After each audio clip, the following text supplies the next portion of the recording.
प्रिय विद्यार्थियों, मैं एटा कोचिंग क्लासेस की तरफ से कक्षा 10 के विद्यार्थियों के लिए उनके पाठ्यक्रम में हिंदी की जो पाठ्य पुस्तक है उसका 9वां चैप्टर सुभद्रा कुमारी चौहान, उसमें कुछ पद्यांश दिए हैं। उन पद्यांशों का नाम है झांसी की रानी की समाधि पर। तो आज मैं उनकी जो कविता है उसका आपको संदर्भ सहित व्याख्या बताऊंगा। तो चलिए देखते हैं। इस समाधि में छिपी हुई है एक राख की ढेरी, जलकर जिसने स्वतंत्रता की दिव्य आरती फेरी। यह समाधि है, लघु समाधि है झांसी की रानी की, अंतिम लीला स्थली यही है लक्ष्मी मर्दानी की। यहीं कहीं पर बिखर गई हुए भग्न विजयमाला से, उसके फूल यहाँ संचित हैं है स्मृतशाला से। सहे बार पर बार अंत तक लड़ी वीरबाला से, आहुत सी गिर चढ़ी चिता पर चमक उठी ज्वाला से। तो विद्यार्थियों, ये जो पंक्तियाँ हैं, अगर हम इसका संदर्भ लिखें, क्या लिखें? संदर्भ। अगर हम इसका संदर्भ लिखें तो संदर्भ में लिखेंगे कि प्रस्तुत काव्य पंक्तियाँ हमारी पाठ्य पुस्तक हिंदी के काव्य खंड में संकलित श्रीमती सुभद्रा कुमारी चौहान की कविता, कौन सी कविता है? झांसी की रानी की समाधि नामक शीर्षक में अवतरित हैं। और यह कविता उनके त्रिधारा नामक काव्य संग्रह से ली गई है। सुभद्रा कुमारी चौहान ने 2 काव्य संग्रह लिखे थे, एक था मुकुल और दूसरा था त्रिधारा। ये दोनों देश भावना से ओतप्रोत हैं। तो उस त्रिधारा में ये कविता है, ठीक है ना। तो ये तो था इनका संदर्भ। अगर हम प्रसंग की बात करें, किसकी करें? प्रसंग। तो प्रसंग में हम लिखेंगे कि इन पंक्तियों में रानी लक्ष्मीबाई के बलिदान के महत्व पर प्रकाश डालते हुए कवित्री जी ने उनकी भावपूर्ण श्रद्धांजलि अर्पित की है, ठीक है ना।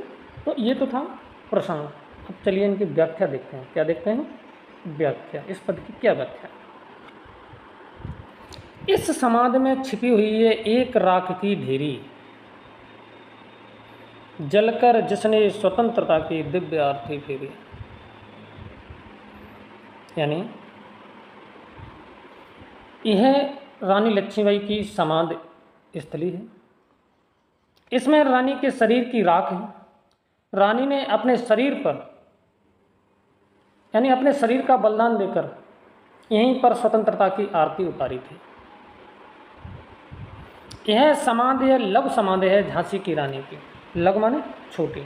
क्या होता है? छोटी। यानी यह छोटी सी समाधि लक्ष्मीबाई के महान त्याग और देशभक्ति की निशानी है। अंतिम लीला स्थली यही है लक्ष्मी मर्दानी। लीला स्थली, लीला स्थली का मतलब है कर्म स्थली, ठीक है ना। और मर्दानी का मतलब यानी पुरुषों की तरह आचरण करने वाली। मर्दानी का मतलब क्या होता है? पुरुषों की तरह आचरण करने वाली। यानी यही स्थान रानी की जीवन लीला का अंतिम स्थल है। यहीं पर रानी ने पुरुषों जैसी वीरता का प्रदर्शन कर कर स्वयं का बलिदान कर दिया, ठीक है ना। आगे, यहीं कहीं पर बिखर गई हुआ है भग्न विजयमाला से। भग्न का मतलब क्या होता है? भग्न का मतलब है यानी एक तरीके से टूट जाना, यानी टूटी हुई। विजयमाला से यानी टूटी हुई माला की तरह, ठीक है ना। उसके फूल यहाँ संचित हैं है स्मृतशाला से। फूल का मतलब क्या है? यहाँ फूल बोले ये पौधों पे लगते हैं। यहाँ फूल का मतलब है अस्थियाँ, यानी रानी की अस्थियाँ, ठीक है ना। स्मृतशाला से, स्मृतशाला से मतलब स्मृति माने यादगार और शाला माने भवन, ठीक है ना। यानी स्मृति भवन। यानी कवित्री जी कहती हैं कि अपनी समाधि के आसपास ही रानी लक्ष्मीबाई टूटी हुई विजयमाला के समान बिखर गई थी, ठीक है ना। यद्यपि युद्ध भूमि में अंग्रेजों से रानी लक्ष्मीबाई ने बहुत बहादुरी से लड़ते हुए अपने को प्रदर्शित किया और रानी के शरीर के अंग अंग यहीं कहीं पर बिखर गए हैं, ठीक है ना। इस समाधि में वीरांगना लक्ष्मीबाई की अस्थियां एकत्रित करके रख दी गई हैं। ठीक है ना। इस समाधि में वीरांगना लक्ष्मीबाई की अस्थियां एकत्रित करके रखी गई हैं, जिससे कि देश की भावी पीढ़ी यानी आने वाली पीढ़ी उनके गौरवपूर्ण त्याग बलिदान से प्रेरणा ले सके, ठीक है ना। और क्या कहती हैं कवित्री जी, और कहती हैं कि सहे बार पर बार अंत तक लड़ी वीरबाला से, आहुत शीघ्र चढ़ी चिता पर, चमक उठी ज्वाला से। बार का मतलब क्या है? बार का मतलब होता है आघात, ठीक है ना। यानी कवित्री जी कहती हैं कि वीरांगना लक्ष्मीबाई अंतिम सांस तक शस्त्रों की तलवार से प्रहार सहती रही। जिस प्रकार यज्ञ कुंड में आहुतियां पड़ने से अग्नि प्रज्वलित होती है, यानी हम लोग जो यज्ञ में सामग्री की आहुति देते हैं, उसी प्रकार रानी के आत्म बलिदान से आज़ादी की आग चारों ओर फैल गई। रानी के इस महान त्याग ने अग्नि में आहुति का काम किया, जिससे लोग अधिक उत्साह से स्वतंत्रता संग्राम में भाग लेने लगे और साथ ही साथ रानी की कीर्ति चारों ओर फैल गई। ठीक है बेटा, ये तो थी इसकी व्याख्या। अगर हम काव्यगत सौंदर्य की बात करें, किसकी बात करें? काव्यगत सौंदर्य। काव्यगत अगर सौंदर्य की बात करें तो काव्यगत सौंदर्य में हम सबसे पहला पॉइंट लिखेंगे कि कवित्री जी ने रानी लक्ष्मीबाई की वीरता और बलिदान की गौरव गाथा का वर्णन किया है। दूसरे में हम लिखेंगे कि भाषा कैसी है। भाषा तो इसमें जो पद दिया है इसकी भाषा सरल है, सुबोध है और खड़ी बोली है, ठीक है ना। अगर हम रस की बात करें कि इसमें कौन सा रस है, तो रस तो आप समझ ही गए होंगे कौन सा रस है, वीर रस है, ठीक है ना। अगर हम अलंकार की बात करें तो इसमें अलंकार कई हैं। जैसे इसमें एक शब्द है कि ज्वालासी है, कहीं ज्वालासी। अगर हम इस शब्द देखें ज्वालासी, तो इसमें है उपमा अलंकार। क्या है? उपमा, ठीक है ना। इसमें अनुप्रास भी है, रूपक भी है, श्लेष भी है। जैसे फूल है, इसमें एक शब्द आया था फूल। फूल के दो अर्थ हैं, एक तो पौधे का फूल और दूसरा अस्थियाँ, तो यहाँ पे श्लेष हो जाएगा। क्या हो जाएगा? श्लेष, ठीक है। इसी के साथ अगला देखते हैं। अगला है हमारा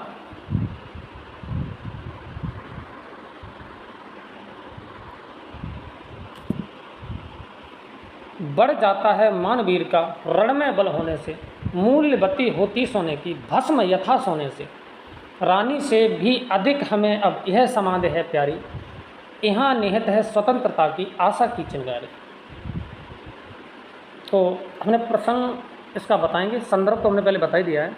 तो अगर हम प्रसंग की बात करें, प्रसंग तो हम इसमें लिखेंगे कि इन पंक्तियों में कवित्री जी कहती हैं कि देश के गौरव की रक्षा के लिए अपना बलिदान करने से रानी का महत्व और अधिक बढ़ गया है, ठीक है ना। यहाँ मूल्य की बात की गई।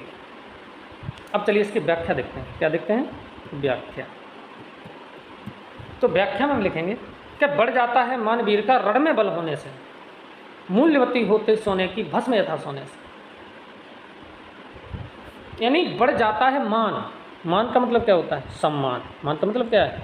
सम्मान। और रण का मतलब युद्ध, ठीक है ना।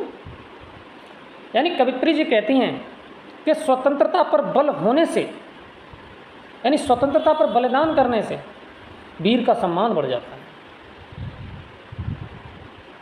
यानी रानी लक्ष्मीबाई भी युद्ध में बलिदान हुई, अतः उनका सम्मान उसी प्रकार और भी बढ़ गया, जैसे कि सोने की अपेक्षा स्वर्ण भस्म अधिक मूल्यवान होती है, ठीक है ना।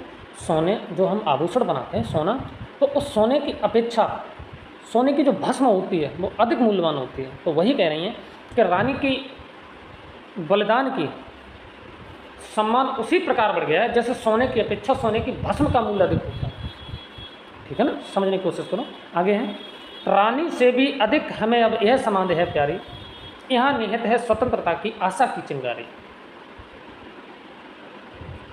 यानी निहित रानी से भी हमें अब यह समाधि है प्यारे। यहाँ निहित, निहित का अर्थ क्या होता है? निहित, निहित का मतलब होता है रखी है, मेरे पास है, यानी अभी है, ठीक है ना। आशा की चिंगारी, यानी यही कारण है कि रानी लक्ष्मीबाई की यह समाधि हमें रानी लक्ष्मीबाई से भी अधिक प्रिय है, क्योंकि इस समाधि में स्वतंत्रता प्राप्ति की आशा की चिंगारी छिपी हुई है, जो आग के रूप में फैलकर पराधीनता से मुक्त होने के लिए देशवासियों को सदैव प्रेरणा प्रदान करती रहेगी। ठीक है बेटा, तो ये था इनका सुभद्रा कुमारी चौहान के द्वारा दिया हुआ पद, उसकी हमने आपको व्याख्या बता दी। अगर हम काव्यगत सौंदर्य की बात करें तो काव्यगत सौंदर्य में सबसे पहला पॉइंट वही है कि कवित्री जी ने लक्ष्मीबाई की समाधि से स्वतंत्रता प्राप्ति की प्रेरणा प्राप्त करने के लिए युवकों को आह्वान किया है कि आओ सीखो इनसे। अगर हम भाषा की बात करें, किसकी बात करें? भाषा की, तो भाषा इनकी खड़ी बोली है। कौन सी है? खड़ी बोली है, सरल खड़ी बोली है, ठीक है ना। अगर हम रस की बात करें तो इसमें भी कौन सा रस है? वीर रस है, ठीक है ना। अगर हम अलंकार की बात करें, किसकी बात करें? अलंकार। अगर हम अलंकार की बात करें तो जो शब्द आया है चिंगारी, चिंगारी में रूपक है, जैसे यहाँ से देखो आशा की चिंगारी रूपक है और अनुप्रास भी है इसमें, ठीक है ना। इसी के साथ अगला पद है, इससे भी सुंदर समाधियाँ हम जग में हैं पाते, उनकी गाथा पर निशीत में क्षुप्त जंतु ही गाते, पर कवियों की अमर गिरा में इसकी अमिट कहानी, इसने और श्रद्धा से गाती है वीरों की वाणी। बुंदेलो हर बोलों के मुख हमने सुनी कहानी थी, खूब लड़ी मर्दाने वह थी झांसी वाली रानी। यह समाधि है, चिर समाधि है झांसी की रानी की, अंतिम लीला यही है लक्ष्मी मर्दानी, ठीक है ना। अगर हम इसके प्रसंग की बात करें, किसकी बात करें? प्रसंग की, तो प्रसंग में लिखेंगे कि इन पंक्तियों में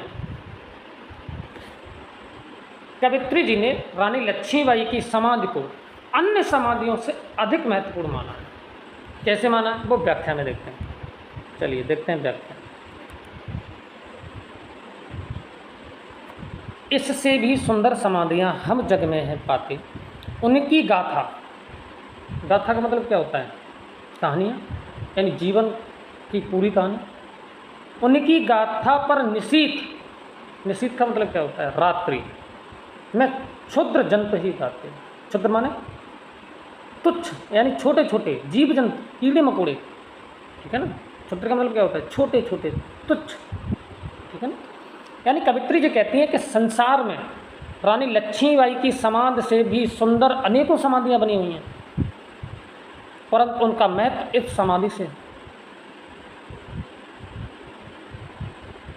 कम ही है। यानी जो सुंदर समाधियाँ बनी हैं उनका महत्व इन रानी लक्ष्मीबाई की समाधि से कम ही है। उन समाधियों पर रात्रि में गीदड़, झींगुर, छिपकली आदि क्षुद्र जंतु गाते रहते हैं, अर्थात वे समाधियाँ अत्यंत उपेक्षित हैं जिन पर तुच्छ जंतु निवास करते हैं। और क्या कहेंगे? पर कवियों की अमर गिरा में इनकी अमिट कहानी, अमिट का मतलब कभी न मिटने वाली, इसने और श्रद्धा से गाती है वीरों की वाणी। परंतु कवियों की अमर वाणी में रानी लक्ष्मीबाई की समाधि की कभी न समाप्त होने वाली कहानी गाई जाती है, क्योंकि रानी की समाधि के प्रति उनके श्रद्धा भाव पर अन्य समाधियाँ ऐसी नहीं हैं, ठीक है ना। इस समाधि, कहने का मतलब इस समाधि की कहानी को वीरों की वाणी बड़े प्रेम और श्रद्धा के साथ गाती है, अतः यह समाधि अन्य समाधियों की अपेक्षा अधिक महत्वपूर्ण और पूज्य है,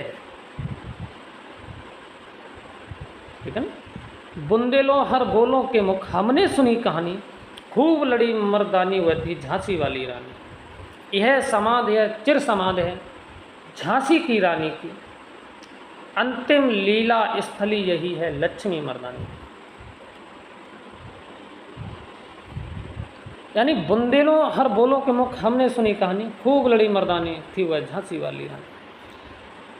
बुंदेलों और हर बोलों के मुंह से, बुंदेलों का मतलब वहाँ के लोग जो रहने वाले वहाँ के निवासी, उनके लिए कह रही हैं कि बुंदेलों और हर बोलों के मुख से हमने यह गाथा सुनी है कि यहाँ झांसी की रानी लक्ष्मीबाई पुरुषों की भांति बहुत वीरता से लड़ी। यह अमर समाधि उसी झांसी की रानी की है, यही उस वीरांगना की अंतिम कार्यस्थली है। सारे विद्यार्थी, सुभद्रा कुमारी चौहान ने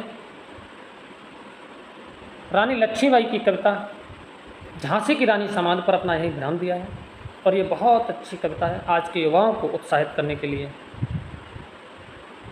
अगर हम इस पद के काव्यगत सौंदर्य की बात करें तो इसमें भाषा सरल खड़ी बोली है। रस की बात करें तो रस इसमें वीर रस है। अगर हम अलंकार की बात करें